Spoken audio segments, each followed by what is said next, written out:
Hi, my name is Jack Kennedy. I'm a cinematography student here at Full Sail University.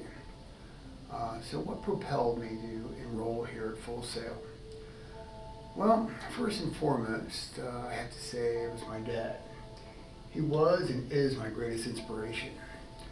He was the spark that enabled me to pursue my interest in visual arts. How do you do that? Well, single-handedly, with his sturdy Leica 35 millimeter SLR, he documented the upbringing of his family. That's 9 kids, 8 brothers and sisters. And us being kids, being spontaneous and impromptu, gave him many photographic Kodak moments. And it was a 3-ring circus in that house. It was good for him and crazy for us. We had a lot of fun.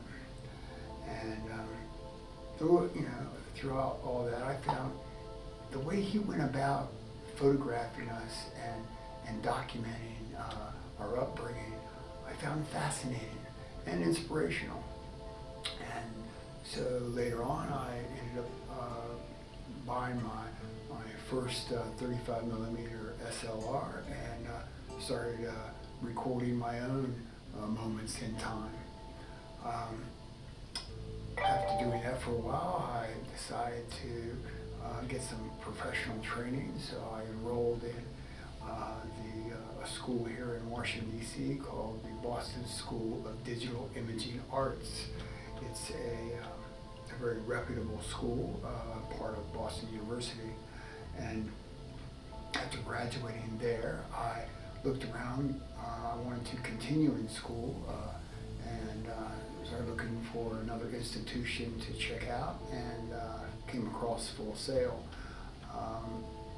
I listened to what they said and liked what I saw, and signed up. So why did I sign up for cinematography? Well, I like movies. I like everything about movies. I like taking movies apart in my head. I like going to the movies a lot. I like Saturday matinees. Brings back memories. I also like going to movies on Friday night and Saturday night, but Saturday matinees bring back good memories for me. And I remember seeing with a brother or a sister or a couple brothers movies like Ben-Hur stands out in my mind. Excellent movie. Or Lawrence of Arabia. I thoroughly enjoyed that movie. I never get tired of watching that movie. I think it won Best Cinematography Academy Award that year.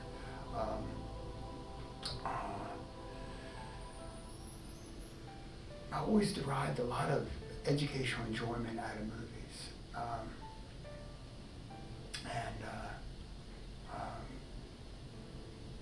Over the years, it never diminished.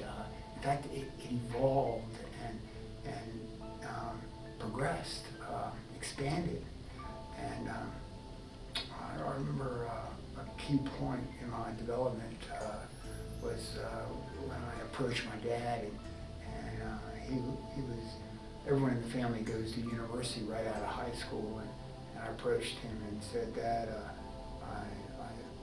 I want to do 4 years Navy, U.S. Navy, instead of going to college. And he listened to me and saw the look in my eye and knew that I was serious, and that he listened to what I had to say, and that I wanted high adventure in my life. I wanted to travel. I wanted to experience life and see what was out there for me before college. And he got up out of his chair and walked over to me and shook my hand and said, "So, son, when Lynn, and where are you going to enlist?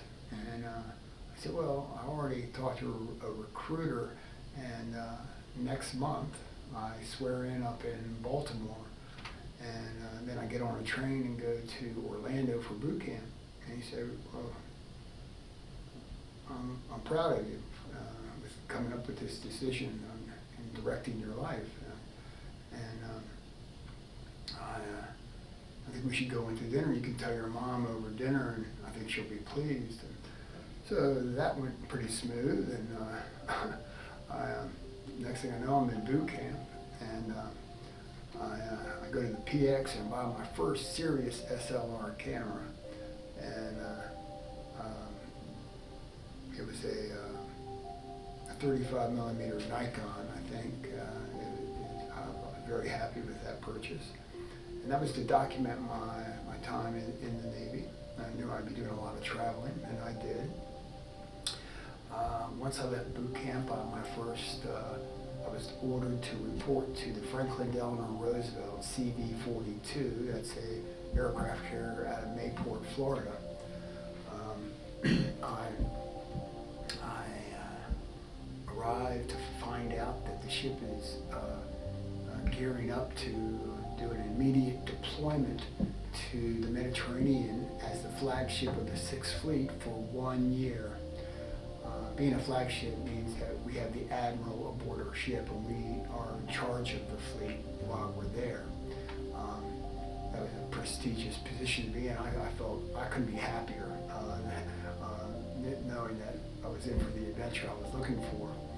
And so after a month of sea trials, preparing to go to Europe and making sure everything was ship shape and sea tight, we're up on our third day out from Mayport on our way to Europe, and we're up like east of Nova Scotia, and it's very cold outside. And I'd just gotten off work.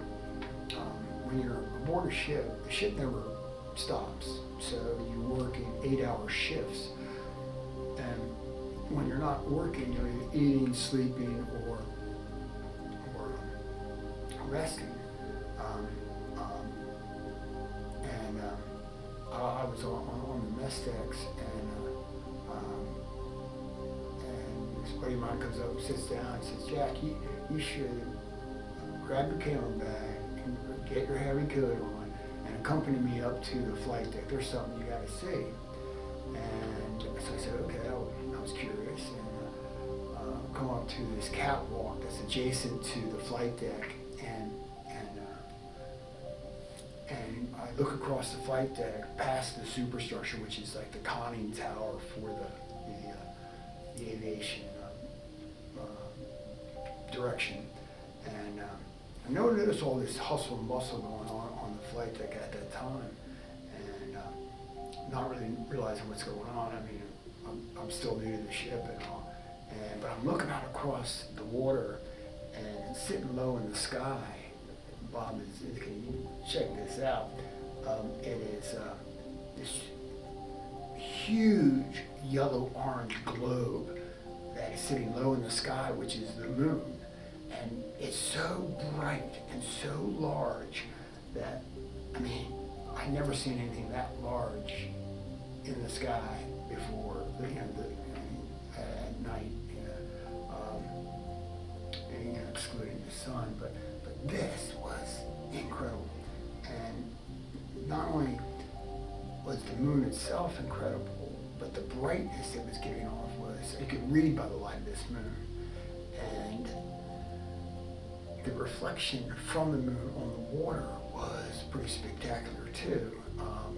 And the water itself was like glass. I think that was partially caused by the draw of the full moon.